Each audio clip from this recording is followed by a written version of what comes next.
What's good, YouTube? Crown Jewel from Crown Jewel Boxing. Back with a gem. The Devin Haney, Ryan Garcia saga never seems to end. Ryan Garcia threatening to sue Timothy Bradley for calling him a zoo animal in ESPN.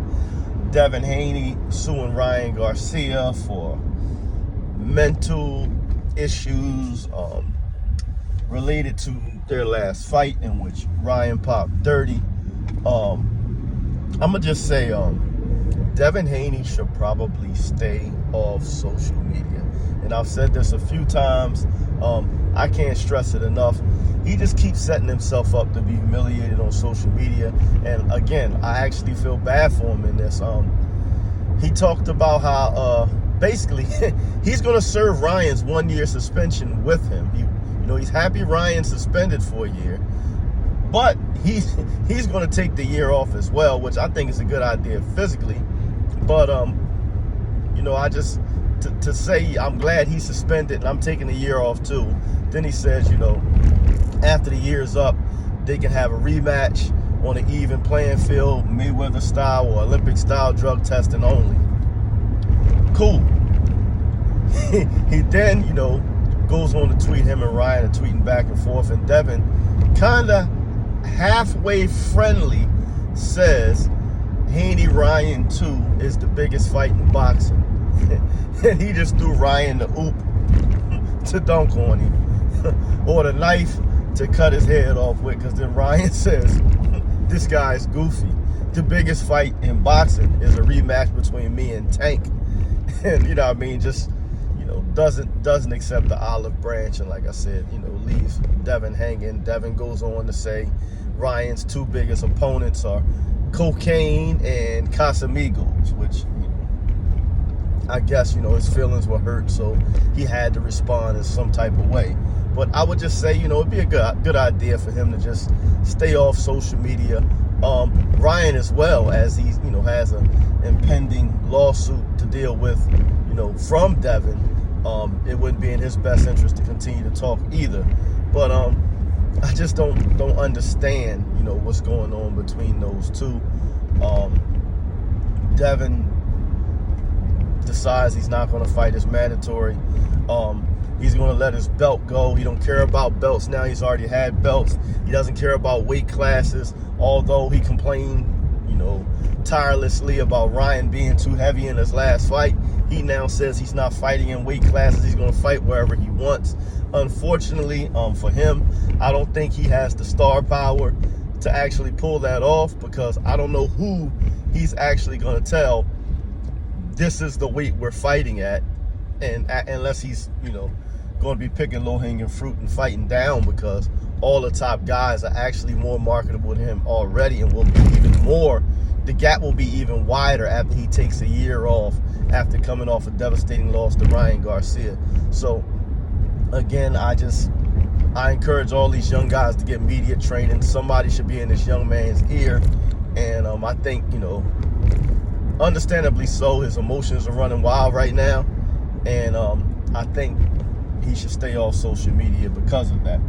Also, he put up a video dancing, celebrating that his loss was erased and turned to a no contest. Me personally, I can see, wanting that loss removed from your record, as, it's been proven that Ryan Garcia had PEDs in his system. But I'm not sure that's something you celebrate, because again, when it comes to the boxing public, regardless of the PEDs, and this is universal across sports. I forget who it was back in the day that destroyed Carl Lewis, but later got popped for PEDs, or even Carl Lewis himself, or Marion Jones. Everybody just remembers, them blowing the field away. Sammy Sosa and Mark McGuire. Nobody's really talking about the PEDs. Everybody just remembers them hitting them home runs. And when it comes to Devin Haney and Ryan Garcia, regardless of the fact, fair or unfair, of Ryan popping hot, that's not going to erase the image of him putting Devin on his backside 5 or 6 times in that fight, in my opinion. And it doesn't make sense. So to me, the only way you You can have your record adjusted, and rightfully so, but the only way to erase that thought from the consumer's minds is to rematch Ryan and have an opposite effect. Opposite result. I don't know that, Devin's capable of doing that, because it's going to take wholesale changes in his defense. He's going to have to find a style that works for him and stick to it, which if you watch him through fights, you see him, kind of not sure what it is he's trying to do. I think he's a pretty good boxer, not a master boxer, what people make him out to be. But I think he's a pretty good boxer. He had good size at lightweight. He's no longer at lightweight. So staying on the end of his jab in boxing may not be the option it once was as he moves up in weight and fights bigger, taller guys. They may have the reach and length to negate, him being able to box on the outside. So I think right now he's kind of in between a rock and a hard place, and if I'm him, I will say though, I understand his logic, if I can guess how he's thinking. I think, like I said, he's between a rock and a hard place. I don't think he can compete at a high level at beyond 140, which he's already admitted is a tough weight for him to make. I don't anticipate it being any easier 1 year from now after him taking a year off, which lends itself to him fighting at least 147. Those guys are going to be bigger and stronger. He had problems with punch resistance and strength at lightweight and junior welterweight, so I don't think that problem, I think it's even more exacerbated, 147 and beyond. So with that being said, his best bet may be to just wait for Ryan, get the rematch, cash out, and figure out what he's going to do with the rest of his life. Because I don't want to see the young man who's already ascended to the top of the sport, made obviously a lot of money, end up becoming an opponent or a gatekeeper for young guys. I hate to see that with fighters, number one. Number two, the sport kind of has already turned their back on him, sadly to say. Before the Ryan fight, Eddie Hearn was talking about how, he let Devin go because Devin had to do what he had to do for his career, and he wanted to fight for the title, and he welcomed him back when he was done, and it was all kumbaya. After he did his 3-fight deal with Top Rank, he came back. Now that he's lost, Eddie's told the truth. He hasn't been committed to us long term, so we're not committed to him. And to promote, and the reason for not putting in a bid on his latest purse bid, the mandatory defense against Sandor Martin, in which Matchroom, who most of us thought Devin Haney was partnering with or was signed to, when they didn't even put in a bid, Eddie Hearn justified it by saying, I'm not losing $1 million on someone who's not contractually obligated to me long term, so I'm not contractually obligated to them. He said, if he was contractually obligated to me, I would, but he's not. Then went on to say Devin Haney wouldn't put his balls or his money on the line to promote the fight because he didn't bid himself. So Top Rank bid on it, and their his mandatory opponent's promoter, but not another promoter in the game, including his own company, bid on the fight. So there just doesn't seem to be a whole lot of interest on the business side for Devin Haney, which wouldn't transfer to a whole lot of opportunity. So like I said, herein lies one of the many ways he's in a tough spot.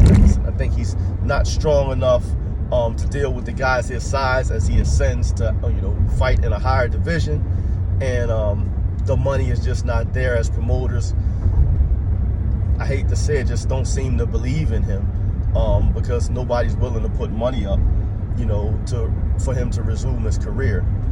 He's always talked about how much money he made.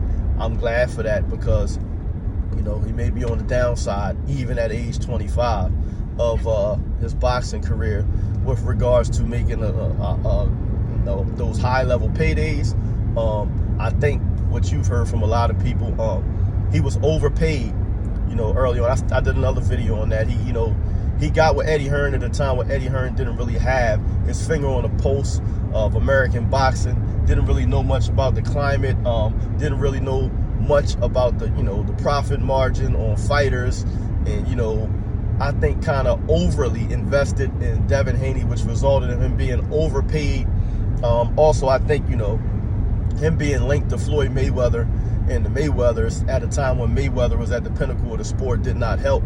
But I think his father and himself has done a good job of navigating that and skating through without, being really found out, because I've never thought that they were that mega star that they were professing to be, and quite frankly, the way he was being compensated as. And, post Ryan, it's kind of the gig is up. Nobody's willing to lose, and rightfully so, right? No businessman who, more than likely has worked extremely hard to amass a fortune is willing to blow it on business opportunities that are not going to, break even, let alone turn a profit. So, that's all I have for y'all right now. Until next time, keep your hands up, your chin down, your ass off the floor. Peace.